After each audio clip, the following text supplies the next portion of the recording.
그때 제자들이 예수님께 다가와 하늘나라에서는 누가 가장 큰 사람입니까? 하고 물었다. 그러자 예수님께서 어린이 하나를 불러 그들 가운데 세우시고 이르셨다. 내가 진실로 너희에게 말한다.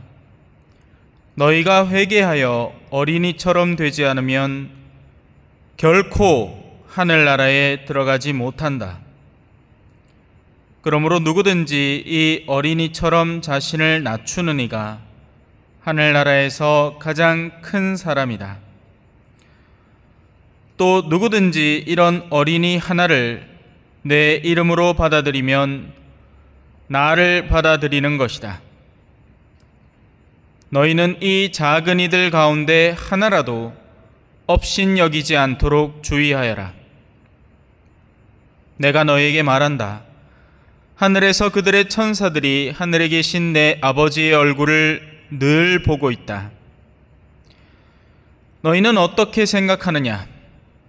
어떤 사람에게 양 100마리가 있는데 그 가운데 한 마리가 길을 잃으면 99마리를 산에 남겨둔 채 길 잃은 양을 찾아 나서지 않느냐?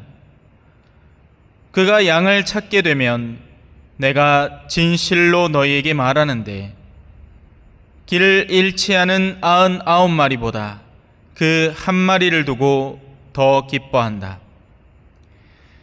이와 같이 이 작은 이들 가운데 하나라도 잃어버리는 것은 하늘에 계신 너희 아버지의 뜻이 아니다. 주님의 말씀입니다.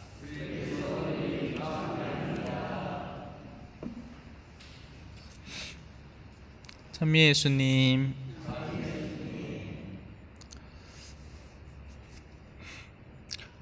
선은 악을 보면 부정적인 감정을 느낍니다. 싫은 거죠.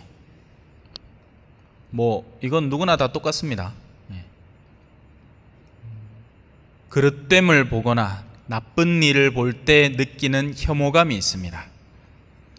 그런데 더 재밌는 건 악은 반대로 선을 보면서 비슷한 감정을 느낍니다. 싫어요. 악은 선을 싫어합니다. 그래서 선과 악이 만나는 곳에는 부정적인 감정이 맴도는 것은 정상적인 상황입니다. 싫거든요. 서로가 상대를 혐오하기 때문에 그렇습니다. 예를 한번 들어볼게요. 뇌물을 주려는 사람은 청렴하려는 사람에게 부정적인 감정을 느낍니다. 그렇겠죠? 야가 뇌물을 좀 모아줘야 일이 좀 순탄하게 돌아가는데 아이고 뭐 그리 잘난 게 있다고 그걸 안 먹고 꼬장꼬장하게 애가 그래가 지나가는 소리를 합니다. 야 나무가 그래 꼿꼿하면 네 바람에 뿌라진대 이렇게 하고 앉았습니다. 아주 저주를 쏟고 있는 거죠. 네가 그래 잘나봐야 얼마나 잘나는지 한번 보자 이렇게 하고 있습니다. 그래서 기분이 나빠집니다. 악한 이의 기분이 나빠집니다. 선한 이가 선을 고소하기 때문에 그렇습니다. 하지만 악은 뇌물을 주려는 사람에게 있습니다. 여기서 혼동을 일으키면 안 됩니다. 기분을 나쁘게 만든 사람이 악이 아닙니다. 악을 시도해서 자기 기분이 나빠진 사람이 악한 겁니다. 이걸 혼동을 잘못하면 내 기분을 나쁘게 하는 사람을 무조건 악이라고 규정해버립니다. 아니죠. 뇌물을 먹이려던 이가 잘못한 겁니다. 그런데 더 웃긴 건 옛날에는 다 그랬다라는 식으로 퉁치고 넘어가려고 합니다. 그럼 옛날에 잘못했던 거죠. 그래서 어디가 잘못되었는지를 올바르게 식별할 필요가 있습니다. 이 식별력이 꺼지면 그냥 내가 기분 나쁜 게 무조건 나쁜 거라고 생각합니다. 그렇게 진도를 나가다 보면 나중에는 그 나쁨이 누구한테 가느냐? 하느님한테 갑니다. 하느님 왜 나를 이 세상에 낳아가지고 내가 이렇게 고생하면 그하고 앉았습니다. 꿍지렁 대고 있죠. 또 다른 예를 하나 준비했습니다. 어린아이가 과한 욕심을 부려서 몸에 좋지도 않은 음식을 먹겠다고 떼를 쓰고 엄마는 단호하게 그것을 말리고 있습니다. 안 돼 이놈, 그런 거 먹으면 안 돼. 저하고 복돌이 사이에도 가끔씩 일어나는 일이죠. 뭐든지 입에 주역했다고 하고 저는 어떤 때는 단호하게 말립니다.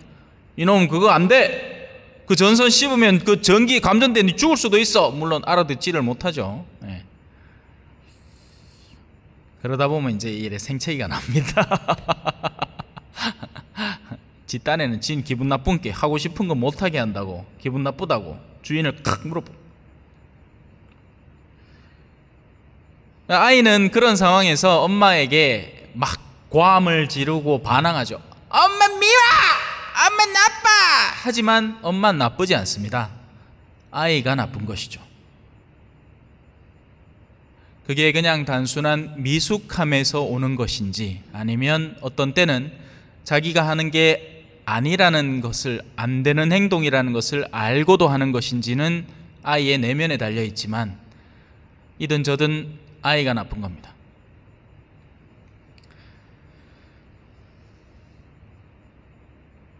올바르지 못한 일을 하지 못하게 막는 엄마가 나쁜 게 아니라 아이의 과한 욕심이 나쁜 겁니다.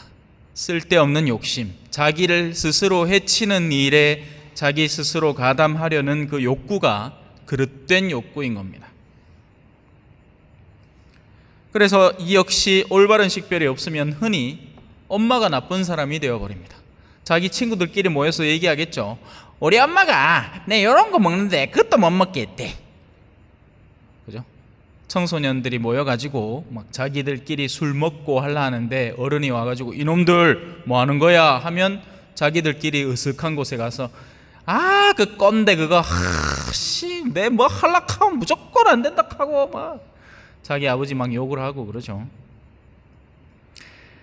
오늘 일독서에는 재미난 표현이 나옵니다. 모르겠어요. 저한테만 재미난지 모르겠는데, 왜냐하면 이렇게 적혀 있거든요. 하느님이 주시는 말씀이 있는데 그 안에 뭐가 적혀 있나 보니까 이런 게 적혀 있습니다. 그분께서, 두루마리가 하나 놓여 있었는데 그분께서 그것을 내 앞에 펴 보이시는데 앞뒤로 글이 적혀 있었다. 거기에는 하느님이 주시는 거니까 뭐 좋은 게 적혀 있어야 되겠죠?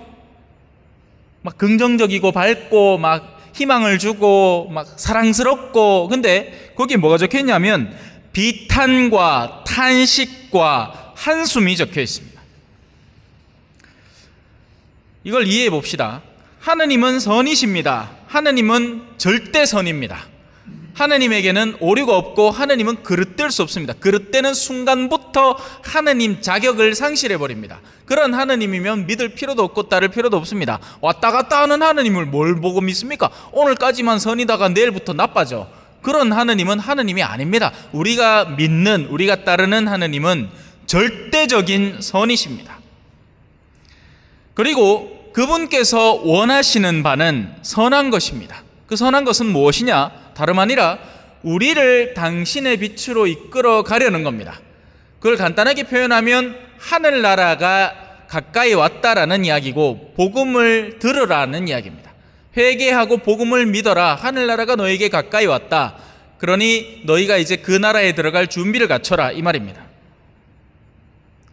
하지만 앞서 예를 들었듯이 하느님의 이 말씀은 그 반대를 지향해 있는 이들에게 괴롭게 느껴집니다. 싫은 거예요.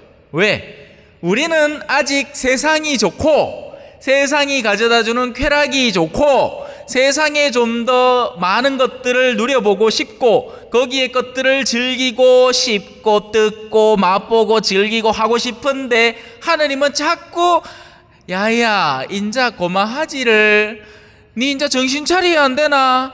요래도 아파보고 저래도 아파보고 니 주변에 요런 사람도 세상 떠나보고 저런 사람도 세상 떠나보고 야 인자 정신 차려야 안 되나? 니도 얼마 안 남았다. 언제까지 극하고 살래? 그게 너를 언제까지 보장해 줄 것 같으냐? 빨리 돌아오너라 하니까 나는 이게 너무 좋은데 이게 너무 맛있는데 이 불량식품이 내 입에 너무 단데 자꾸 먹지 말라 해요. 그러니까네 싫은 겁니다. 그래서 우리에게 괴롭게 느껴지는 거죠. 하느님의 말씀이 사실은 그렇게까지 긍정적으로 달갑게 느껴지는 경우는 사실은 극소수입니다.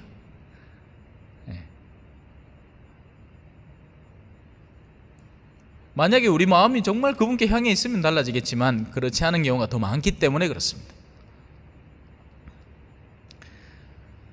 자, 이제 또 반대편으로 한번 넘어가 봅시다. 하느님의 말씀은 우리에게 하늘에서 뚝 떨어지지 않습니다. 그죠? 누군가가 그 말씀을 받아서 전해야만 합니다. 그런 사명을 갖고 살아가야만 하는 이들이 우리 주변에는 반드시 필요하고 그런 사명에 깨어있는 이들이 존재를 합니다. 예언자라고 흔히 부르죠. 그러면 그런 이들도 말씀을 전하는 그 감정 속에 비슷함을 느낍니다. 왜? 어둠에 있는 이들을 이끌어오는 것은 쉽지 않거든요. 사실 그것만큼 힘든 게 없습니다. 차라리 누군가를 돈에 관심 없는 사람을 돈에 유혹당하게 만들어서 돈 벌게 하는 것은 지금 세상이 다 하는 일입니다. 광고가 그런 거예요. 여러분 영화를 보면 그냥 영화가 자연스럽게 영화 내용을 이야기하고 있다고 생각하죠? 아닙니다. 끊임없이 그 안에는 광고가 들어갑니다. 그 외 응답하라 1988에서 이 성덕이 맞나? 하여튼 그 여자 주인공이 맨날 꽃갈콘 먹는 거 봤습니까? 빼빼로 먹고. 그 몸매 날씬한 아가 그 과자 먹겠어요? 절대 안 먹습니다. 하지만 PPL인 겁니다. 광고인 거죠. 끊임없이 우리에게 세뇌를 시켜서 그거 드라마 보다가 아이고 저거 나도 한번 사 먹어봐야지. 그렇게 해서 돈을 벌게 만드는 겁니다. 세상은 그것들로 완전히 특화되어 있습니다. 우리가 세상 것에 더 익숙해지게끔. 그러니 그런 이들을 꺼내오는 것은 그런 이들의 반감을 사는 일이 되는 거죠. 그냥 돈 벌게 놔두소.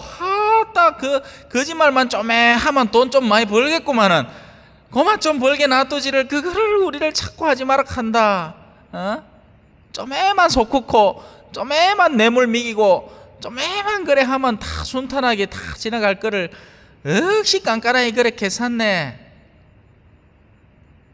그러면서 사람들은 그 말씀을 받아서 전하는 일을 거부하고 반대하고 심지어는 비난하고 험담하고 없는 죄까지 만들어서 덮어 씌울 겁니다.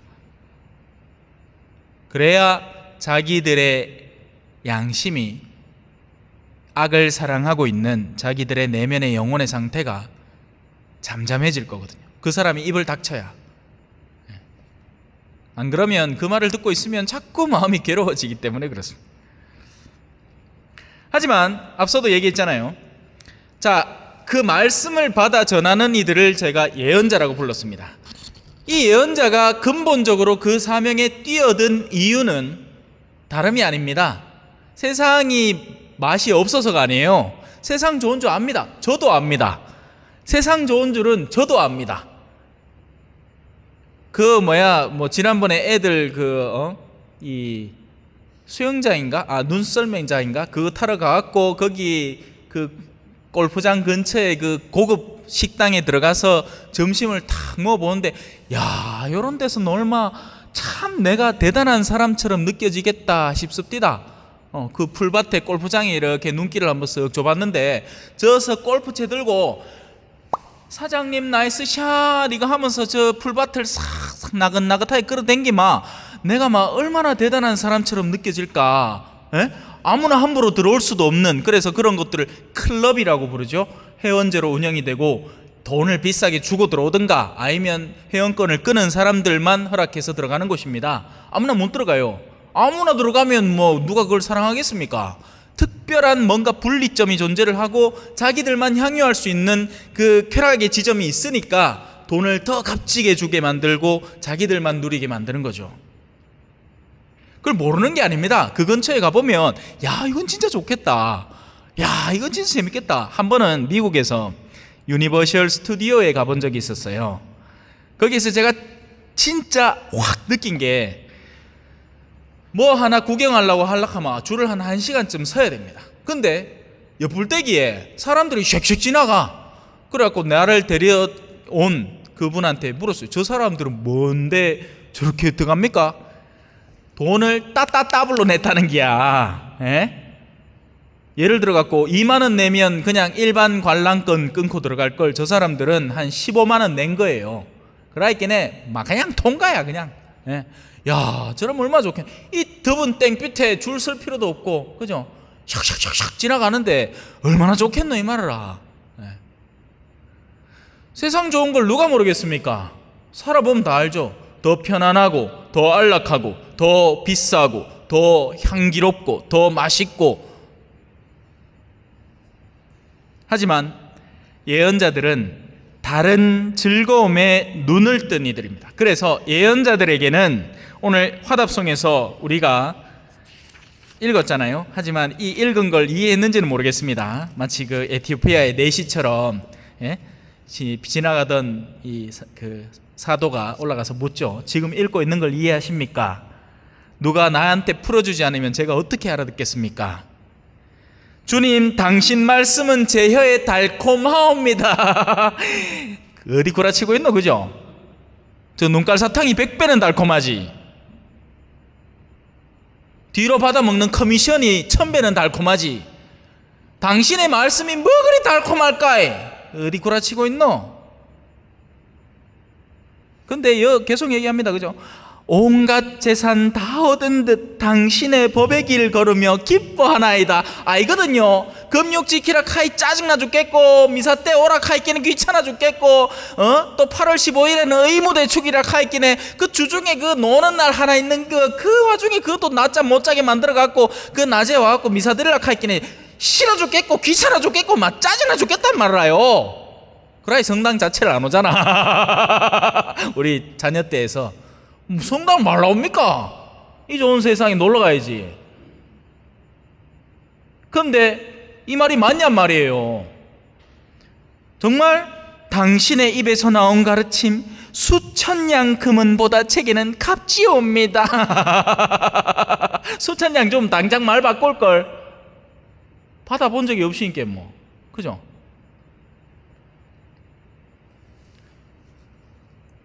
하지만 예언자는 그 말씀의 내적 가치에 눈을 뜨기 시작하면서 하느님의 말씀이 얼마나 달콤한지, 그분의 질서 속에 얼마만한 진리가 들어있는지를 체험적으로 이해해 나가는 사람입니다. 그래서 예언자는 진리와 선을 받아들이는데 거리낌이 없도록 자신을 끊임없이 개선시키고 발전시켜 나가는 사람입니다. 진리를 맞닥뜨릴 때 우리는 항상 세상 안에 머물러 있으면서 새 속에 때로는 찌들어가기 때문에 뭔가를 바꿔도 바꿀 부분이 있단 말이에요. 그래서 끊임없는 회개가 이루어져야만 합니다. 회개는 한 번, 세례받을 때 한 번 이렇게 하는 게 아니에요. 매일, 매순간 내가 겪는 유혹 앞에서 다른 선택을 해야 회개가 되는 겁니다. 그래서 그가 받아먹는 말씀은 너무나 달디 달아. 얼마 전에 유행했던 노래가 하나 있죠. 달디 달디 달디 달디 달디단 밤양갱 밤양갱이야 하는 노래 있습니다. 그래서 그 밤양갱 바꿔갖고 달디 달디 달디 달디 달디단 하느님 말씀, 그 말씀 얼마나 달겠노 그죠? 예언자에게는. 예언자는 그게 얼마나 좋을까? 사춘기 소년에게 이성이 정말 달콤하게 느껴질 거 아니에요. 그죠? 근데 이제 이 나이쯤 되면 이제 이놈이나 저놈이나 똑같죠. 아이고 니 그래가 지금은 눈에 콩깍지가 씌갖고 이뻐 빌긴데 지금 가 허영이 대단한데, 이쁜 아이일수록 그 내면이 더 허영이 가득하지 않겠습니까? 얼굴에 분 바르는 거에 미친 듯이 혈안을 들이는 그 아가씨를 나중에 얼마만큼 만족을 시켜야 정상화가 되겠느냐고요. 만족 안 된단 말입니다. 지금 젊을 때는 뭐 화장품 바른다고 난리지, 나인자는 보톡시 맞는다고 난리를 깨고, 내인자는 주름 없앤다고 수술 받는다고 난리를 깨고 생쇼를 할 끼란 말이야, 이 야가 앞으로 살아가는 동안에. 그래서 젊은 시절에부터 이 가치에 눈을 떠야 배우자도 잘 만나는 겁니다. 좀 못나도 상관이 없어요. 충실한 사람, 건실한 사람, 하느님을 아는 사람이 좋은 사람이에요. 근데 그거 아니고 그냥 이뻐 보이고 뭐 멋져 보이면 좋을 것 같아요. 오늘 재밌는 영상을 하나 봤습니다. 고서영이 누구하고 결혼했게요? 장동건이하고 결혼했어. 그래서 주변 사람들이 궁금해하는 거예요. 아니, 아침에 눈을 탁 떴을 때 옆에 장동건이 탁 누워있으면 기분이 좋아지는 거 아닙니까? 하였긴 해. 절대 안 그렇대. 막상 살아보면 안 그렇대.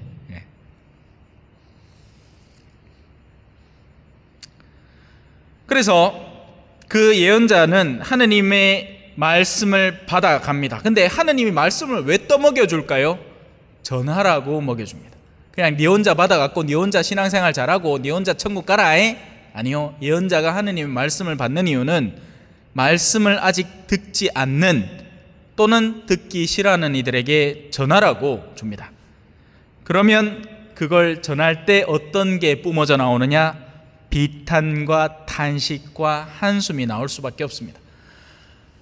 아이고, 저렇게나 세상이 좋겠나. 아이고, 몇 번을 반복해서 얘기를 해줘야 될까. 아까 전에 방금 전에 그 얘기를 해줬는데 잠깐 지나고 나서 또 세상 좋다는 얘기를 미친 듯이 하고 있습니다. 아이고, 비탄과 탄식과 한숨이 절로 나오죠. 예수님이 말하는 작은 이들은 자신을 낮추는 이들입니다. 일독서의 말씀에 초반에 나오죠. 반항하는 이들의 정반대되는 이들이죠. 그래서 일독서의 초반부에 나오는 반항하는 이들과 예수님의 말씀 복음에 나오는 작은 이들은 전혀 상반되는 이들입니다. 이 작은 이들은 하느님에게 순명하고 그분 앞에서 자신을 낮추지만 그 이유 때문에 하느님에게 소명을 받고 반항하는 이들에게 말씀을 전해야 하는 입장에 놓여 있습니다. 하지만 반항하는 이들은 거의 대부분 들을 생각이 없습니다. 아니, 아예 들리지도 않습니다. 그들의 내면 속에는 거부하는 마음이 끊임없이 퍼져나옵니다. 그래서 모든 것이 듣기 싫습니다. 듣기 싫은 게 너무 극한에 다르다 보니까 그 사람의 모든 것을 부정하고 싶습니다. 그 사람이 갖고 있는 외모부터 해서 목소리도 싫고 그가 하는 행동, 습성도 싫고 모든 것에서 그를 싫어할 이유를 찾습니다. 사실 부부 사이에도 그렇습니다. 처음에는 사랑하니까 상대가 갖고 있는 모든 게 사랑스럽습니다. 심지어는 담배를 피도 어머야, 우리 남군님은 저 말보로를 저렇게 맛있게 핀다 하고 연애 때는 막 그랬거든. 근데 낸자 한 30년 살고 나있긴 또 담배 피나 또 담배 피나 찌워 죽겠다 나가! 그거 하고 난리 납니다. 그죠? 젊을 때는 막 뭘 해도 방구를 뻥기도 아이고 굿이다 이렇게 했는데 이제 이불 속에서 방구 끼면 이혼서류 적고 있습니다. 그죠? 나는 안 살아봐 몰라. 여러분들이 알겠지. 다 그냥 하더라. 그래서 싫기 때문에 싫은 이유를 찾는 겁니다. 좋다면 뭐든지 다 수용하게 되거든요. 그래서 그 반항하는 이들은 근본적으로 그들이 증오하는 가장 핵심의 영혼 속의 핵심에 그들이 가장 근본에 증오하는 대상이 하나 있으니 진리를 증오하는 겁니다. 진리가 싫은 겁니다. 진리가 나에게 다가오는 게 싫은 겁니다. 왜? 진리가 다가오면 내 마음속에 있는 어두움들이 다 비춰질 거니까요.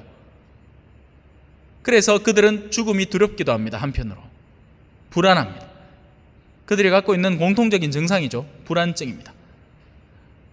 잠도 잘 못 잡니다.